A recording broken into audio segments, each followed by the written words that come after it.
ce chemin que nous avons le devoir de lui proposer et qui s'ouvre aujourd'hui avec notre première réunion de campagne ici à Paris.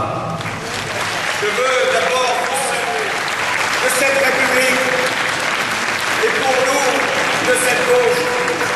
Nous sommes les porteurs d'un destin commun, celui de la France des illustres comme la France des anonymes, la France des citoyens de toujours, comme la France des citoyens de partout, et sans qu'il nous soit possible de distinguer les Français selon leur ancienneté dans la communauté nationale.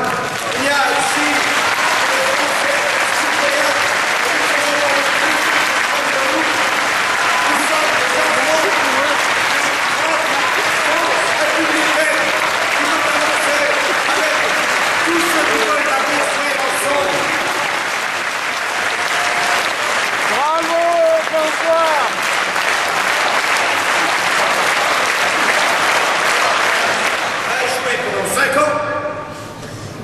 Mais voyez-vous, il serait le seul à pouvoir réussir.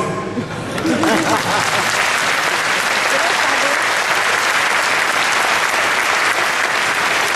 seul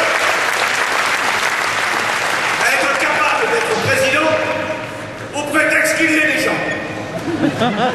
Il fallait y songer. C'est une nouvelle règle qu'il a posée pour être président. Il faut désormais l'avoir déjà été. Il faudrait en sortir. En sortir, il en sortira. Et pour rentrer, ce sera une autre affaire. Il est temps de choisir un autre président. J'ai voulu vous présenter devant les Français avec votre soutien armé de 4 principes. Le premier, c'est la vérité. Je n'entends rien cacher de la réalité qui est là. Sans relâche. Et jusqu'au dernier moment où nous obtiendrons le succès, la taxe sur les transactions financières qui ralentira les va-et-vient des marchés, l'agence européenne de notation, des règles contraignantes pour protéger l'épargne, une séparation stricte entre les activités de banque qui distribuent les crédits et celles de placement aux investissements spéculatifs, de la volonté qu'il en faudra pour contrôler les établissements financiers eux-mêmes, surtout s'ils viennent demander une participation de la puissance publique à leur renflouement. Eh bien, je vous le dis, leur activité est devenue trop sérieuse pour être laissée aux seuls banquiers. C'est la raison pour laquelle j'ai proposé que la France se retrouve autour de 3 grands pactes. Le pacte productif. Il est loin, très loin, et que la droite ne vienne pas nous chercher là-dessus. Le temps où les socialistes se souciaient de redistribuer avant de produire. Nous avons montré dans notre histoire depuis 1981 que nous étions davantage capables de créer de la croissance et de l'emploi que toutes les droites réunies depuis tellement de temps. Toute compétition doit avoir des règles. La liberté n'est pas la naïveté. L'échange ne vaut que s'il est équilibré, que si la valeur des monnaies reflète l'état des économies, que si les normes environnementales, sociales sont respectées, que si l'appareil productif n'est pas placé le nôtre dans une position d'infériorité. Nous avons le devoir de plaider aux frontières de l'Europe que nos productions ne soient pas protégées, mais simplement traitées avec équité dans une concurrence loyale vis-à-vis de pays qui n'ont pas les mêmes règles que nous. Nous ne pouvons pas accepter des délocalisations simplement fondées sur une distorsion des mécanismes de la concurrence. Chers amis, nous devons non pas faire retraite, mais partir à l'abordage sur les questions de commerce.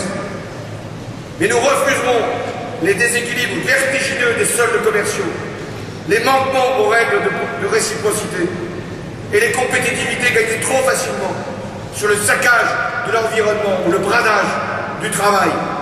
C'est ce que nous appelons le juste échange.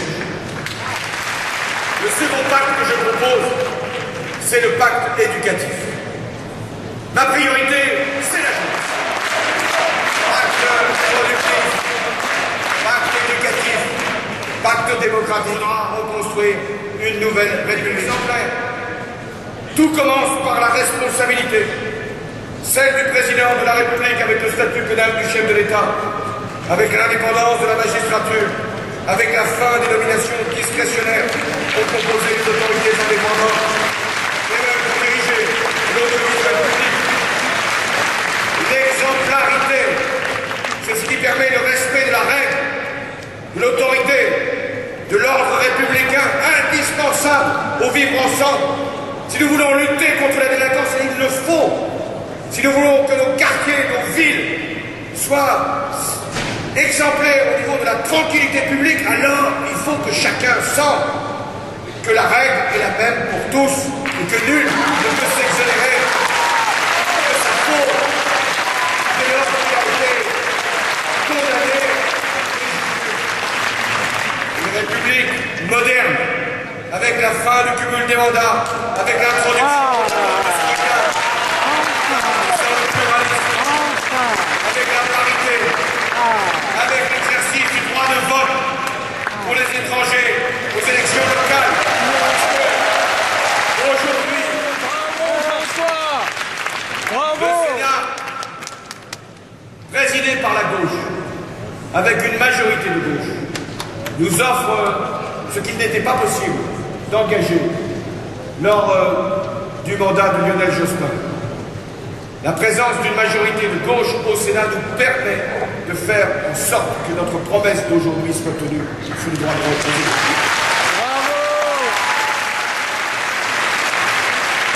Une république contractuelle, un homme ou une femme seule, même élu au suffrage universel direct, ne peut décider de tout, sur tout, pour tout.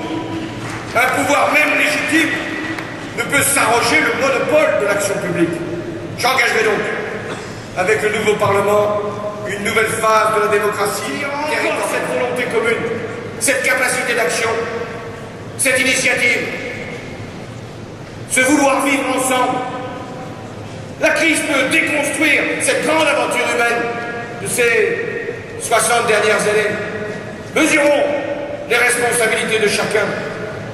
Il faudra faire cette Europe avec des méthodes nouvelles, une ligne cohérente, mais pas les à-coups d'un activisme brouillon. Deux cercles concentriques seront distingués. Les pays fondateurs, en premier lieu la France et l'Allemagne, qui devront définir ensemble les tâches de l'avenir et conduire la direction. Et puis l'ensemble des pays adhérents qui participeront, selon leur choix, à la politique publique. Notre République portera également, et c'est son honneur, comme son intérêt, une nouvelle politique à l'égard de l'Afrique. Ce continent est en passe de jouer un rôle décisif. Les Chinois l'ont bien compris. La France répudiera sans regret les miasmes de ce qu'on appelle la France-Afrique, qui déshonore non pas les Africains,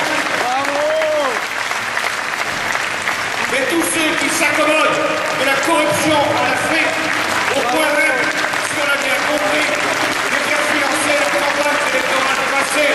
Bravo François! Bravo François! Bravo François! Bravo François!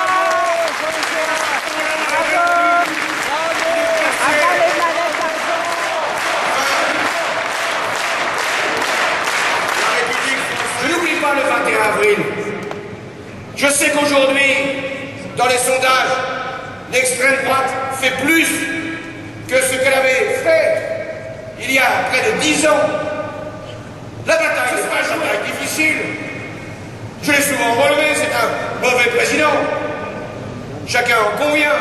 Mais comme candidat, il a du savoir-faire à être là. Vous tous, vous qui êtes présents ici, ceux qui sont venus à la primaire et ceux qui ont hésité à le faire, pensant que ce n'était pas leur place, eh bien, ça sera leur devoir maintenant de permettre le changement.